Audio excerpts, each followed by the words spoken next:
So welcome everybody. We're the Gobsmacked Queens, Renee Das and Christine Sutherland, and we're here to help you to make more money with Google+. Renee and I are real people. As you'll see, Renee is the CEO of the PACRA organisation, and PACRA provides game-based learning to companies all over the world. So a real business person working globally and using Google Plus for real business. Myself, Christine Sutherland, CEO of the LifeWorks Group here in Perth, and providing training globally also. So we're very excited to bring you this, and our first video, in fact, was about the profile, which was your first step in creating a Google Plus identity. And the next step, where we are today, is choosing your market. So that's what we're all about today.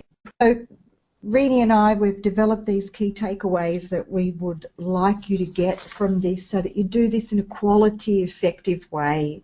So Renee, what do you mean by deciding on the what before the who? I think it is most important to, whenever you go to a new channel and you want to establish a presence, most people, especially with respect to social channels, they just go in there thinking, who will I find, that I want to hang out with. That's the wrong question. And I think the right question is to say, what is it that I want to do in this channel?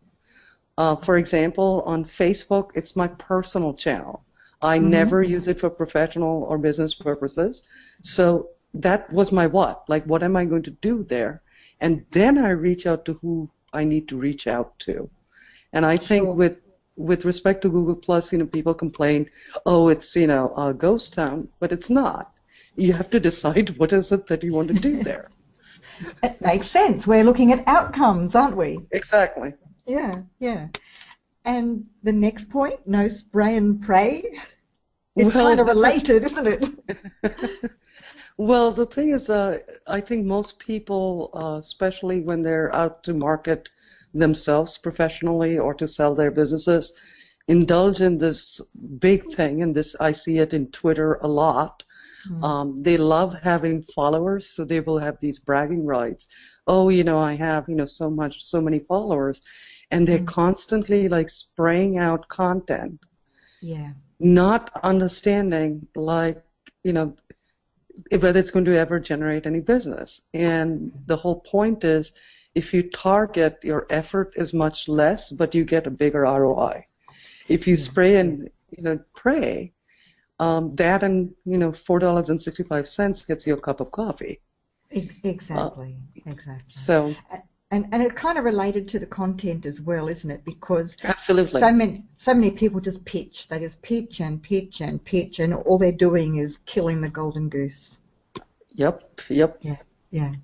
And then tell us a bit about personas from your perspective, Renee. I think it is also very important to.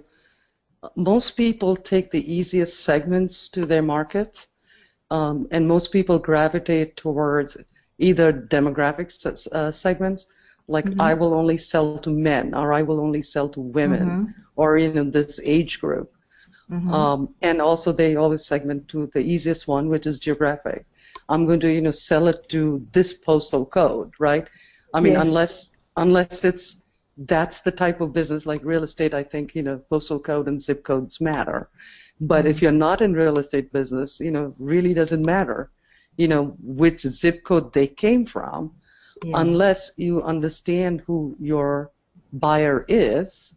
And for that, you need a persona to be created. Like I have all these modal, this is a set of buyers who will buy this type of product and services at this price range. So you kind of pitch to those personalities that they will get attracted to. Yeah, so it's having an intimate understanding of the qualities and the characteristics, the personalities of the people that you want to target. Correct. Yeah, and then, as far as being a trusted advisor, how do we become a trusted advisor on Google+? I think that's what you and I are trying to become that, which is, I think, the most important part of relationship, because after all, whether it be LinkedIn or Twitter, Facebook, Google Plus, um, people, I don't like being pitched to, so why would I pitch to somebody else? Instead, if I help people, at some point, a relationship builds, because either you have a common interest of some kind or a common business goal of some kind, which may not be what you're offering, may not be the solution to the problem or the situation they need, but you build a relationship so that they will come back to you, or I will go back to them if you're my trusted advisor. And that is the key to any face-to-face relationship. So why shouldn't it be the same thing on G+? Exactly, like what works in the real world as far as relationship buildings, knowing, trusting, liking, goes for Google Plus as well. It's not as if it's some alien environment where suddenly we need to behave in different ways. Right, absolutely. And people should keep in mind, shouldn't they, Rennie, watching this, listening to us, that what we're attempting to do is model the very things that we're suggesting that others do. So this is here to be copied. and it's the same thing. I mean, you and I are doing the same thing. So, and I mean, the things that we have talked so far, it's like a no-brainer to most people who practice it right. Yes. But I think it is also a reminder to all of us, including myself. Sometimes I do get into, for example, the spray and pray.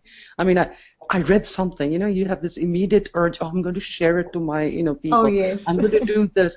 And I always have, I have to really train myself in saying, take a 5-second break to that thought.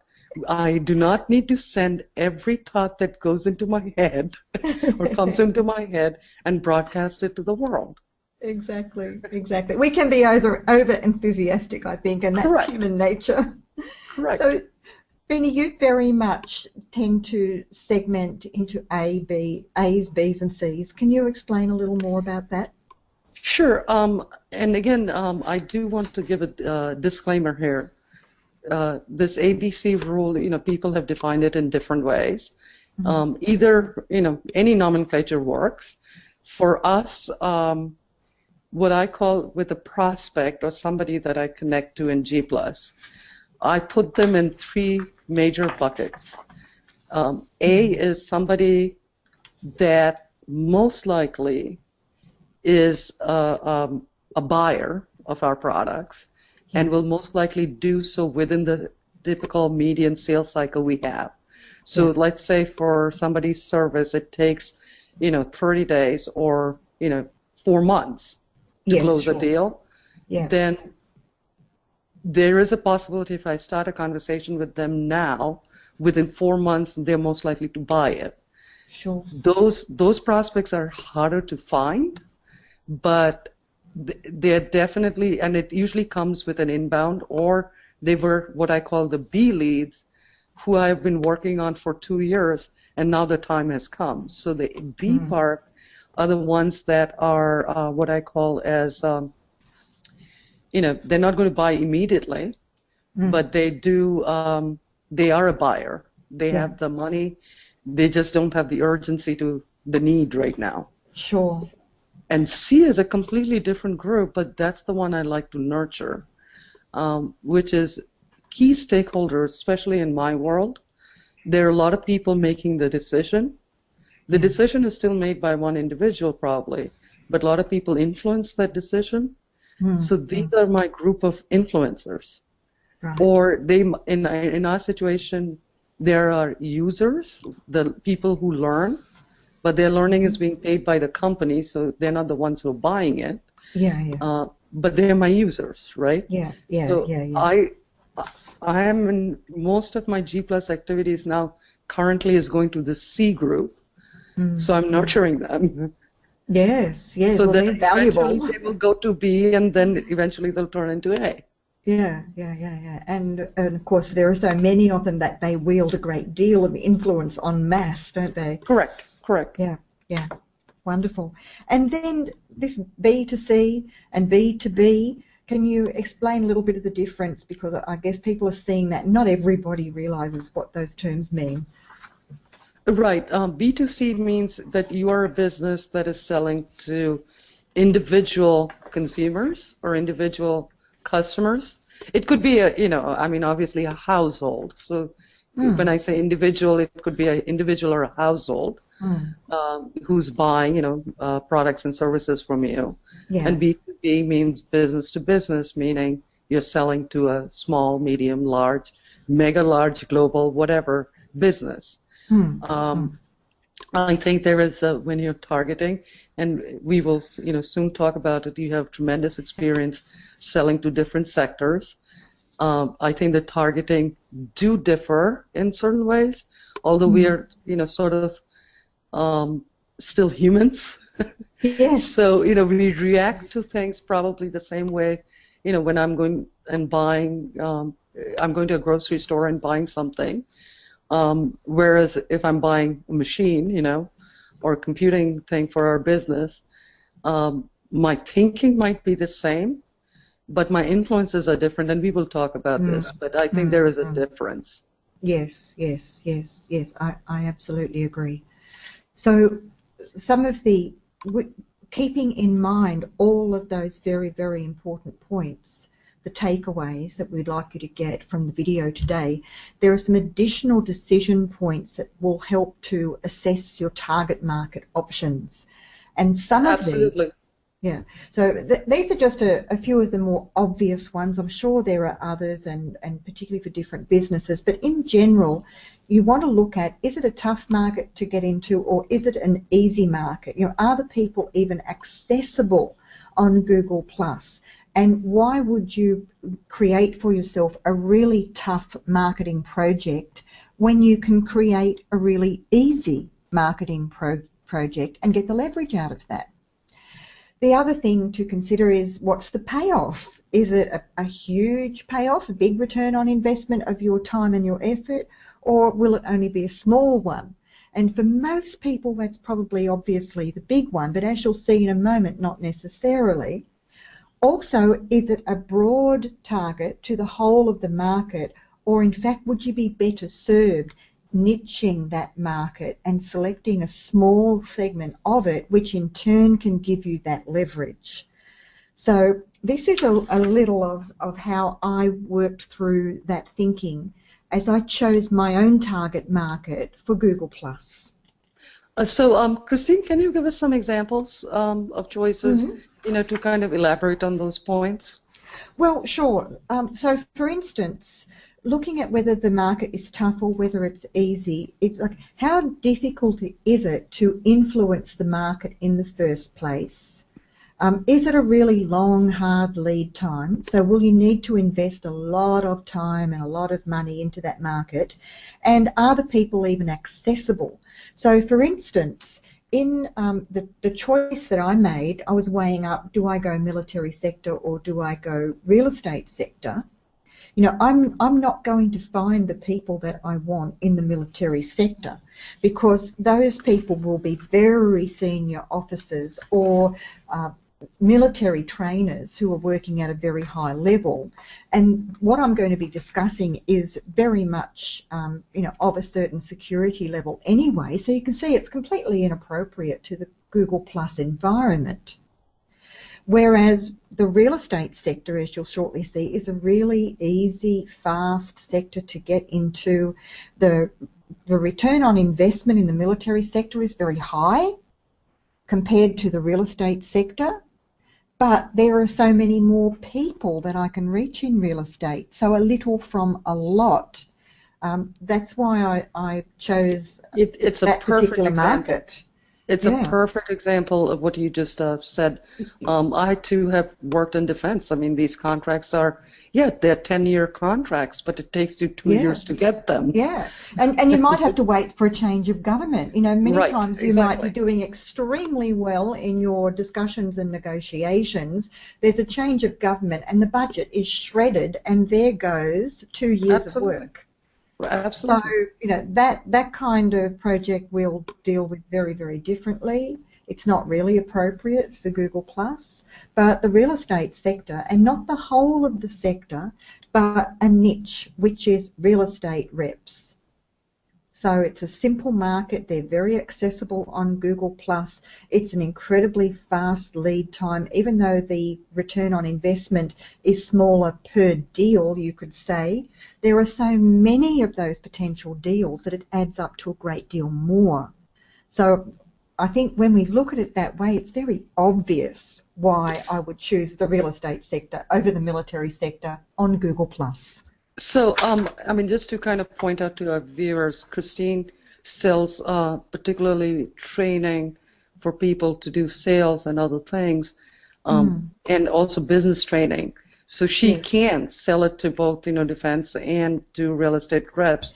So this is a perfect example to kind of helping our viewers understand that you might have a high-tech, high-touch, long, elaborate sales cycle, or you can have smaller sales cycles and markets if you're selling across the entire horizontals, basically.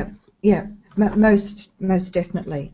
So let's look at a bit more detail about why this is such an easy market, this market selling training, or as you'll see, giving training to real estate reps.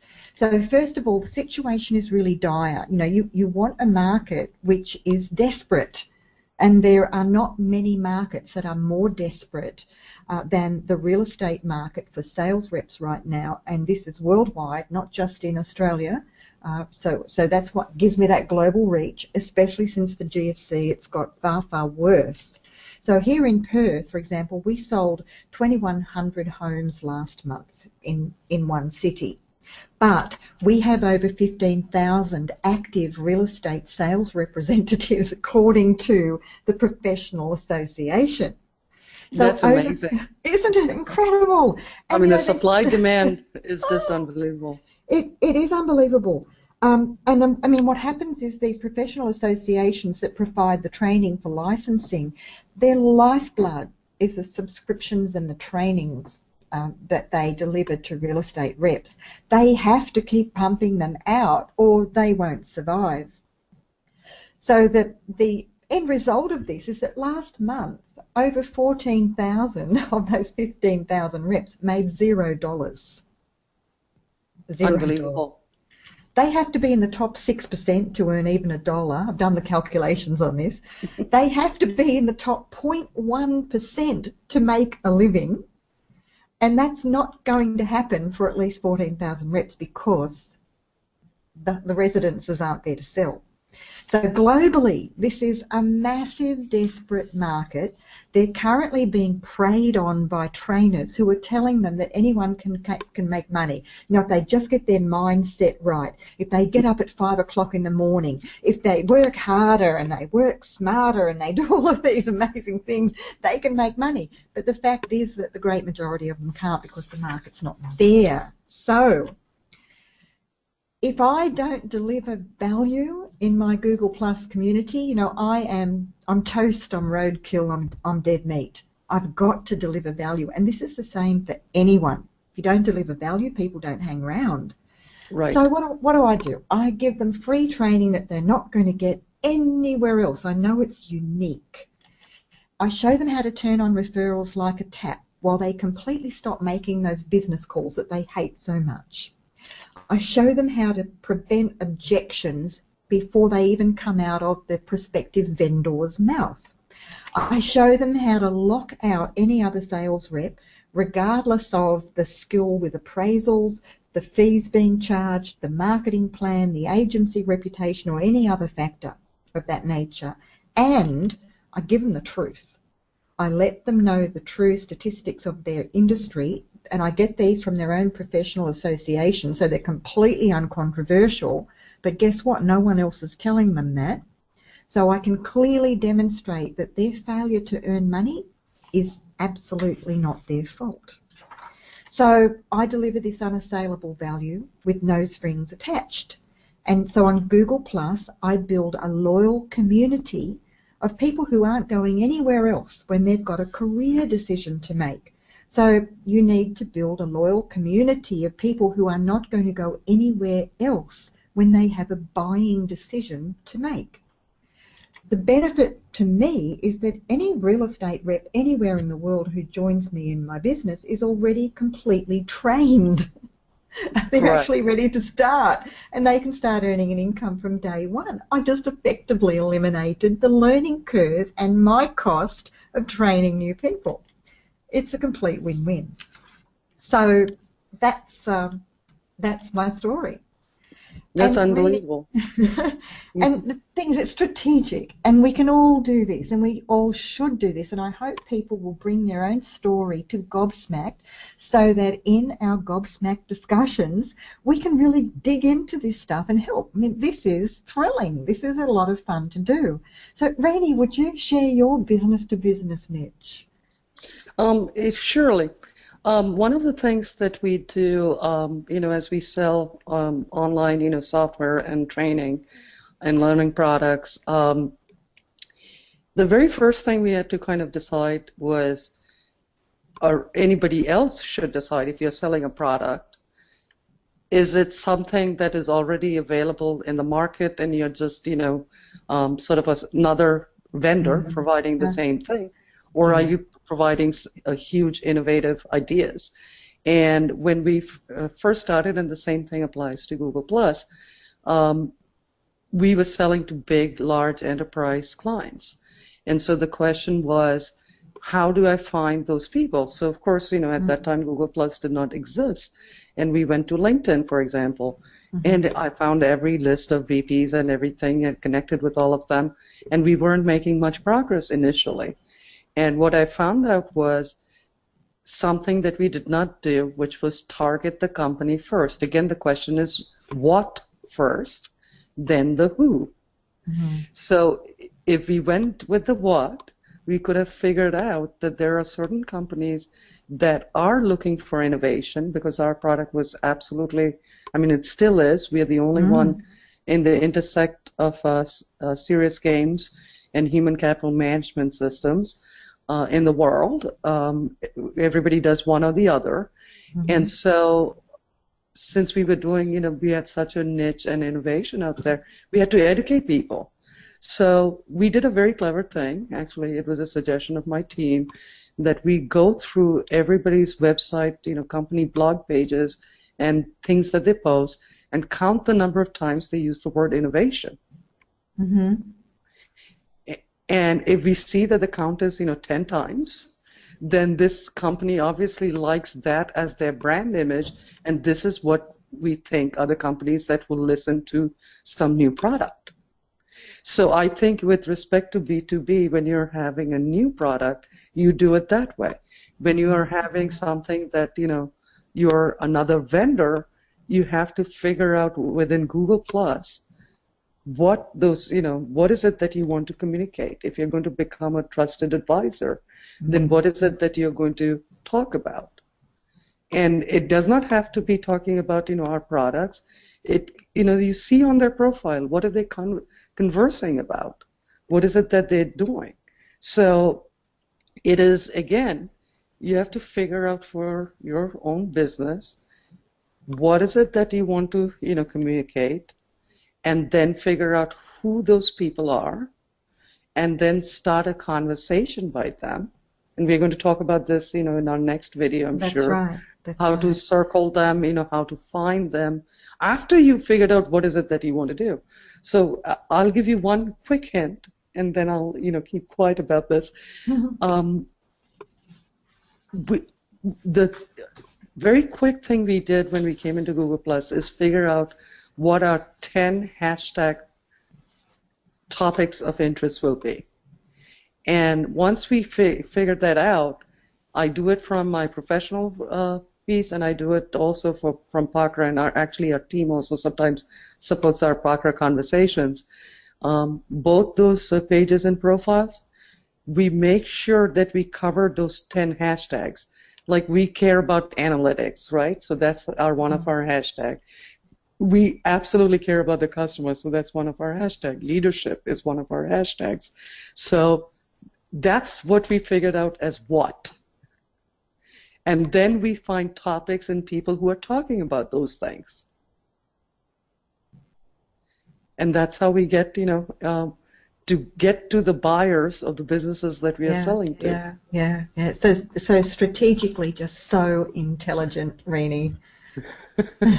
Well, you have to have a differentiator, but sometimes you have to figure out how to target. Otherwise, I mean, and sometimes I detract from my own goals because there are so many fascinating things going on in people's conversation that, here's a shiny object, here's a shiny object. Ooh, that looked good. I'm going to, jump in. So I have to restrain myself, Right. Yes, and stick to the strategy while being very human and engaging and connecting with people in a very real, authentic way. Absolutely. And this is the key, isn't it? Fantastic. Yep. I hope people are so thrilled to hear all this, Rini, and that they'll be sharing their own projects with us so that we can play with those strategies and give them every assistance. I think this is going to be really exciting. I think I would do a big, call out to all the Gobsmackers. If you're watching the video, please, share your questions. I don't think Christina and I will ever say that we have answers to everything, but we can always, crowdsource the answers and have a discussion. Exactly, and come up with some really great cool strategies stuff for Google+. You bet. So then, Reedy, we have the question of business to consumer, or business to civilian, we could call it, in contrast. So it's exactly the same principles, isn't it? It does, absolutely. How do you go out to the, you're going out to the real estate reps? What is it that you're looking forward? What is it that you do? Oh, well, when I'm working with the reps, I guess I think of that as business to business because it's sales training for their profession. But I'm also wanting to help them in their real estate career because that's why they come to me in the first place. So everything I do is to enhance the commissions that they're earning and also their pleasure in their job. So if it's, for instance, real estate reps who want to build vendor loyalty using Google+, I'm going to say, you need to do exactly what we're doing on Gobsmacked. You need to decide what, and then you need to decide who. And in most cases for the reps, as you mentioned earlier, Rini, it's about geographic area. So it's about certain people in a geographic area, and then it's deciding, what will be the bait. What is going to attract those people to that Google Plus community and stick them like glue to that particular rep. And, right. Yeah, and usually it's going to be something to do with the home. It might be increasing the value of the home, or it might be about interior design, or it might be about the garden, or a whole mixture of those things. But it's somewhere where people can come to get and to share exciting information that's related to their home. I think, one of the things, you're talking about real estate reps. For example, I'm not I'm not right now going out and buying a house, but I do like design. So I subscribe to a lot of architecture community. So these real estate reps can actually put up some cool pictures, Absolutely. Because photography on Google Plus is one of its best assets. That's right. But photography, videos. One of the other things I do want to kind of point out with respect to B2C, do you see a difference between with a consumer or, again, a household decision maker, that type of customer, brand loyalty becomes more important than trusted advisor, though I think for real estate reps, probably trusted advisor is more important than brand, right? Oh, look, very much, and we've actually got the data on this now because quite recently there was a very big survey done of vendors and seeking to understand how they made their choice of real estate rep. And what we found from that was that the appraisal, or the value that the rep put on the house, had no bearing whatsoever. And reps will say, that other real estate agent won that listing because they told them the house was worth more than it's worth. Right. And in fact, this survey showed that that is not the case. So if a vendor says, I'm sorry you missed out because this other bloke told us that we could get another 50,000 for the house, that's actually a lie. It's not the reason. It's not the real reason. It's the rationale that they've given the losing real estate agent to help them save face, because there was another reason altogether why they missed out. So it's not the appraisal, it's not the marketing, it's not the advertising, it's not the reputation of the agency, it's none of those things. There was only one significant variable, and that was the degree of trust that the vendor had in the winning real estate rep. Right. That's it. And I think, and you and I have won deals that way too.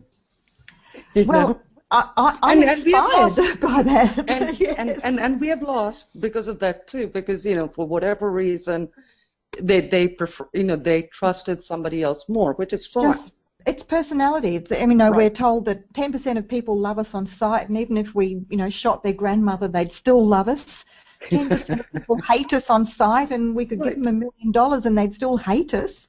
And the other 80%, well, they'll make up their minds according to their experience of it. So, yeah, we're not going to win them all. But if we understand it's about trust, suddenly we're not wasting time on things that don't matter, and we're giving our attention to the things that will create trust. So, and the trust eventually creates your professional brand or the company brand, right? You have to trust the product. Definitely. You know, or a service before you can, you know, be a repeat customer. Trust comes first. It's the basis of everything. And the same in the weight loss industry.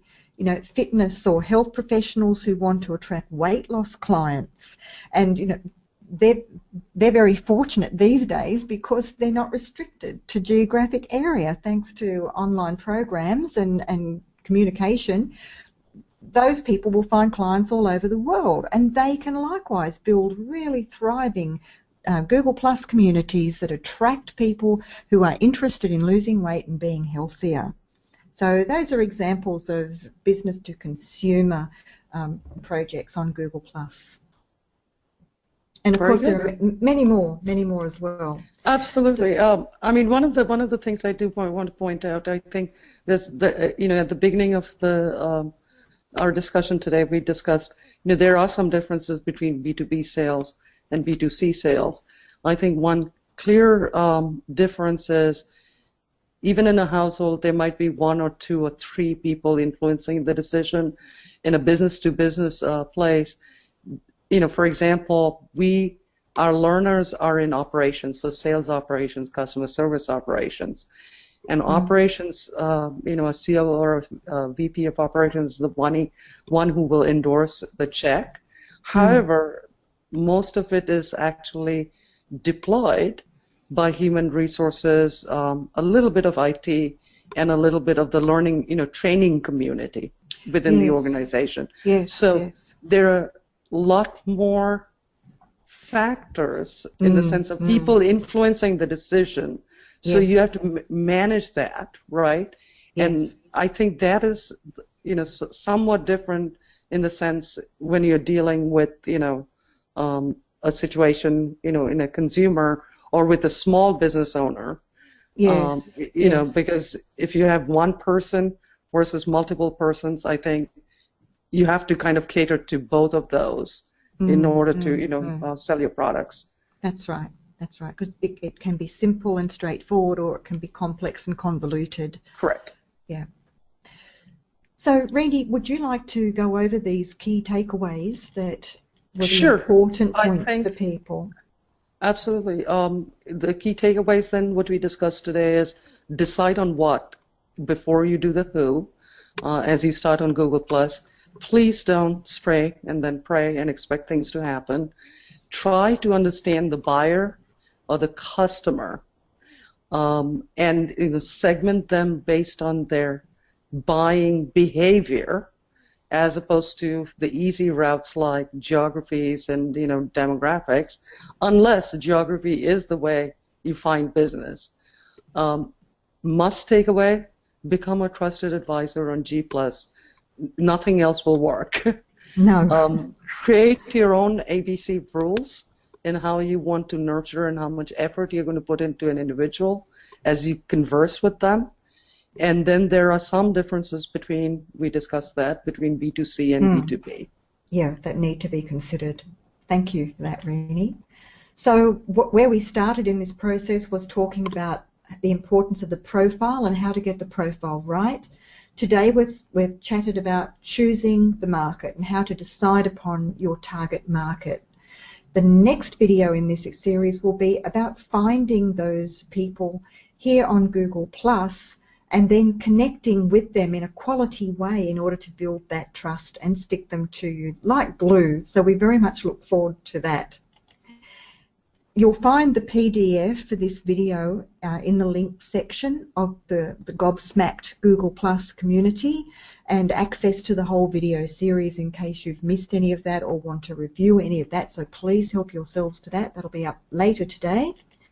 And remember that Gobsmacked is your key to success. So we're here to help you leverage Google Plus, which is the world's fastest growing business-to-business and business-to-consumer communities, and it's to fast track your business success. We look forward to sharing that journey with you, and until next time, bye for now. Bye-bye.